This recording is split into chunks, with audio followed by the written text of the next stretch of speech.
It was a very disconcerting period. It was as if one civilization was just coming unhinged and was free-floating and taking on water. People in the South felt, I'm being asked to live in a different way. I'm asked to have different attitudes. I'm asked to behave differently. And as I'm being made to do all of these things, there are people who come on the TV in my own living room and tell me that I'm a redneck and I'm a racist and I'm all of these things.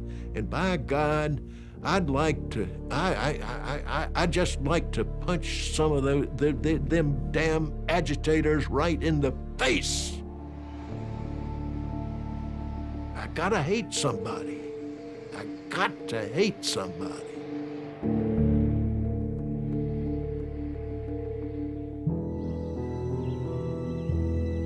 I lived with my family 5 miles out of Anniston on the Birmingham Highway. I was 12 years old at the time.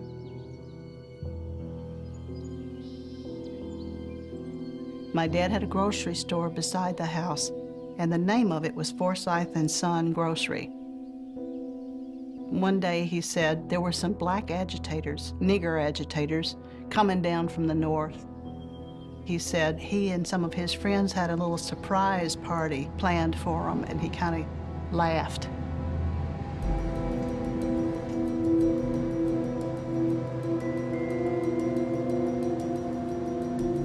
As we entered the city limits of Anniston, we could see the bus station. Looked like at least 200 people were around the bus station, all men. They were calling us all kind of names, nigger lovers, communists. Come on out and integrate Alabama. We dare you to do this, we dare you to do that. The men began to come closer and surround the bus completely. They were saying, let's kill these niggers on this bus, and these nigger lovers.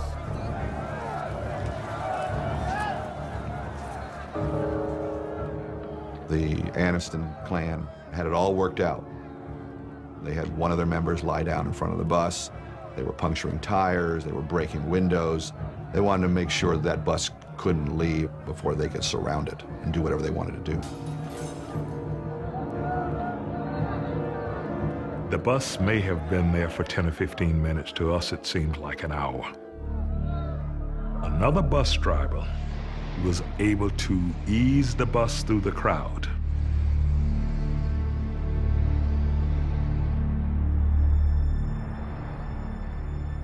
At first, there was a feeling of relief because we were getting away there, we thought. But this car that was in front of us kept dodging from side to side to keep the bus from getting by. I spoke to an innocent passenger who was sitting there and said, I'm sorry I got you into this. And he said, so am I.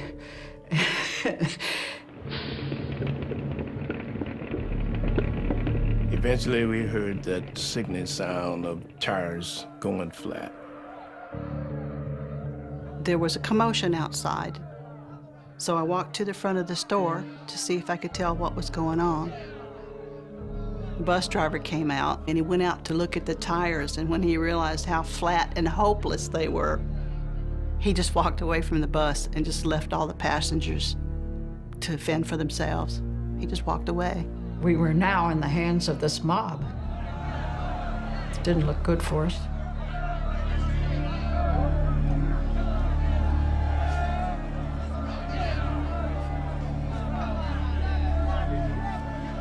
I'm like everyone else on the bus.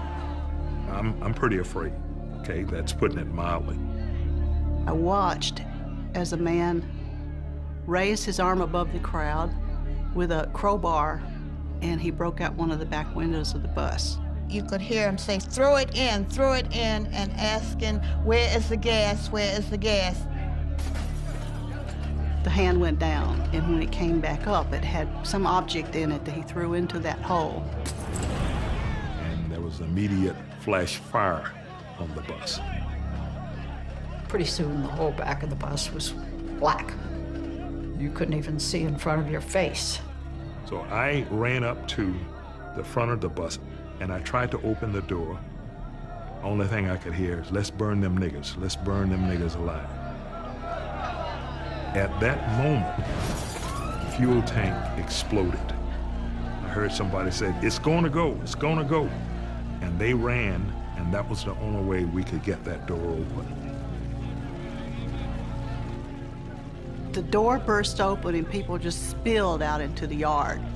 They were practically tripping over each other because they were so sick and they needed to get some air.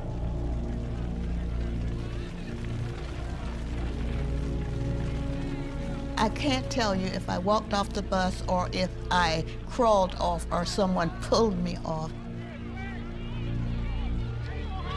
When I got off the bus, a man came up to me, and I'm coughing and strangling. He said, boy, you all right? And I nodded my head, and the next thing I knew, I was on the ground. He had hit me with part of a baseball bat. People were gagging, and they were crawling around on the ground. They were trying to get the smoke out of their chest. It was just an awful, awful, awful, awful scene. It was horrible. It was like a scene from hell. It was the worst suffering I'd ever heard.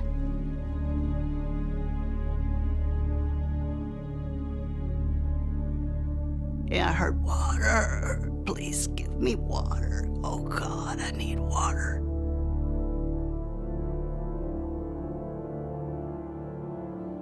I walked right out into the middle of that crowd. I picked me out one person. I washed her face. I held her. I gave her water to drink. And as soon as I thought she was going to be okay, I got up and picked out somebody else.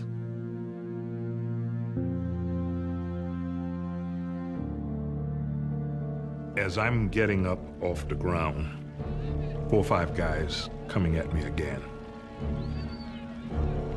And this is when I see the highway patrolman.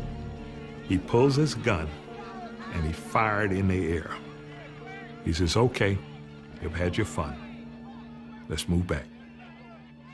And that's what stopped it.